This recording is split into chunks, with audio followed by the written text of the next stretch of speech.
Популизм хаана хүчтэй гарч байна вэ гэхээр ядуучуудтай оронд улам хүчтэй гарч байна.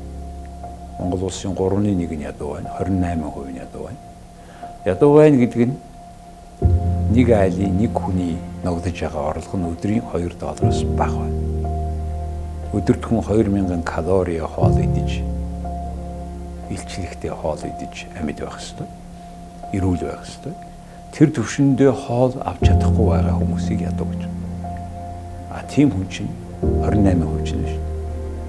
За ийм тохиолдолд ходоодоор сонголт өгөх боломж. 2600 харамсалтай нь энэхүү асуудал дээр тэр хүмүүс зориулаад хорвоогийн бүх юмыг түүний зүдээр тэнгэрт нисэж байгаа шууг амдаад авах нь популизм. Төрөөс нь тэр бомбтон төрөөдөд. Энэ бол популизм гарах үндэс. Ярий чинь би засаад өгье гэсэн хүн болгоныг дагш. Тэр хүний яг тэгж чадах хүн үгүй. Эсвэл бас нэг хоос амлагч. Тэрийг хэрэгжүүлэх аль зэрэг тийм зан чадвартай хүй. Мэддэг боловсралтай хүй. Энэ л асуудал байна шүү.